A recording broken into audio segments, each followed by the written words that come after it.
खालील जमीन धारण्यानुसार प्रति हेक्टरी 20,000 रुपये याप्रमाणे प्रोत्साहनपर राशी म्हणजे बोनस देण्याचा निर्णय केलेला आहे।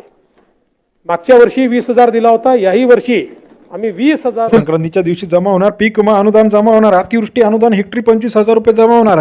काय आहे लेटेस्ट अपडेट पीक विमा 2025 खरीप रब्बी पीक विमा 2025, त्याचप्रमाणे अतिवृष्टी अनुदान सर्व अनुदान मकर संक्रांती निमित्त जमा होणार। मकर संक्रांतीलाच अनुदान जमा करण्याचं आश्वासन राज्याचे मुख्यमंत्री यांनी दिलेलं आहे। आता खरंच मकर संक्रांत गुंड होणार का?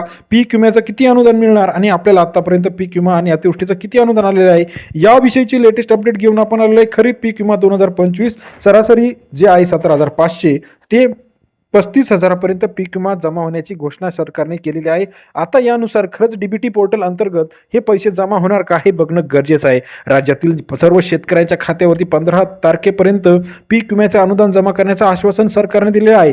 लाडक्या बहीण योजनेचे पैसे सुद्धा आज वर्ग केलेले आहे, परंतु आता पीक विम्याचे पैसे येत्या 1 ते 2 दिवसामध्ये जमा करण्याचं आश्वासन दिले आहे।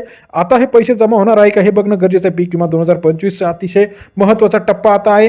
2 ते 3 दिवसामध्ये राहिलेल्या सर्व शेतकऱ्यांच्या खात्यावरती पीक विमा जमा होणार आहे। आपल्या खात्यावरती पैसे आले का नाही, आपले पैसे का आले नाही, ई केवायसी झाला आहे का नाही, या सर्वासाठी चॅनलला लाईक सबस्क्राईब शेअर करा। पीक विमा शेतकऱ्यांच्या खात्यावरती सरसकट मिळणार का? आपले खाते लगेच तपासायचे आहे। आपल्या खात्यावरती पीक विमा येणार आहे का नाही, कधी येणार? 48 तासाच्या आत सर्व शेतकऱ्यांच्या खात्यावरती पीक विमा जमा होण्याची प्रक्रिया पूर्ण होणार आहे। राज्याचे कृषी मंत्री यांनी दिलेल्या माहितीनुसार सर्व शेतकऱ्यांच्या खात्यावरती 15 तारखेच्या आत मकर संक्रांतीच्या आत आता आपला क्लेम अवेटेड दाखवायला सुरुवात झाली आहे का नाही हे कसं बघायचं? पीक विमा आपल्या खात्यावरती आलाय का नाही हे कसं बघायचं? तर प्रधानमंत्री फसल बीमा योजना PMFBY या पोर्टलवरती जाऊन आधार बेस सेडिंग टाकून आपण OTP टाकायचा आहे। आपल्याला त्या ठिकाणी सँक्शन अमाऊंट दिसणार आहे। आपल्या गावात आपल्या तालुक्यात किती लोकांची यादी आलेली आहे हे सर्व दिसणार आहे। जर आपली यादीमध्ये नाव असेल तर आपल्याला 100% पीक विम्याचे 2025 चे पैसे जमा होणार आहे। राज्यातील 34 जिल्ह्यांच्या अंतर्गत सर्व ठिकाणी आता हे पीक विम्याचे पैसे जमा होत आहे। केंद्र आणि शासनाचा जो काय निधी आहे हा निधी याच्यासाठी आता वर्ग केला आहे। महसूल प्रशासन तालुका प्रशासन यांच्या मार्फत हा माहिती देण्यात आलेली आहे। पीक विम्याचे पैसे लवकरात लवकर सर्व शेतकऱ्यांच्या खात्यावरती आता जमा करण्याची प्रक्रिया पूर्ण होणार आहे। राज्याचे कृषी मंत्री आणि देशाचे जे काही कृषी मंत्री यांनी दिलेल्या माहितीनुसार सर्व शेतकऱ्यांच्या खात्यावरती 17,000 ते 35,000 जसं नुकसान झालेलं आहे NDRFचे निकष, स्थानिक समितीचे निकष, कृषी विभागाचे निकष, महसूल आणि पर्यावरण विभागाच्या अंतर्गत हे पैसे आता लवकरात लवकर वितरित होणार आहे। मग कोणत्या जिल्ह्यामध्ये किती वितरण निधी आहे याची सुद्धा माहिती आपण दिलेली आहे। यवतमाळ, बुलढाणा, अमरावती या ठिकाणी 50% जास्त जी काही रक्कम आहे ती मिळणार आहे आणि या ठिकाणी नुकसान सुद्धा जास्त आहे। छत्रपती संभाजीनगर असेल, अहिल्यानगर असेल, लातूर असेल, बीड असेल, अहिल्यानगर, अमरावती असेल, या सर्व जिल्ह्यांमध्ये अतिवृष्टीने नुकसान झालेलं होतं।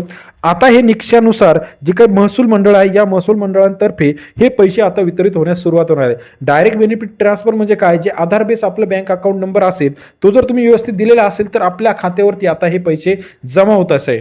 आता लाडके बहिणीचे पैसे 1-2 दिवसामध्ये जमा झालेले आहे। तसेच आता सर्व शेतकऱ्यांना पीक विमा 2025 आणि अतिवृष्टीचं अनुदान जे काही पुरस्कृत अनुदान होतं अतिवृष्टीचं प्रोत्साहनपर अनुदान हे सुद्धा लवकरात लवकर जमा होणार आहे।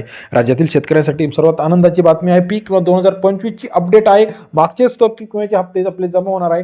ही माहिती आपण कशी चेक करायची तर आपल्या नजदीकच्या CSC सेंटर किंवा महसूल प्रशासनाकडे जाऊन आपण ही माहिती चेक करू शकता। पीक विमा 2025 येत्या 2 ते 3 दिवसामध्ये जमा होणार आहे। ही माहिती आपणास कशी वाटली कमेंट करून कळवा। व्हिडिओ आवडल्यास लाईक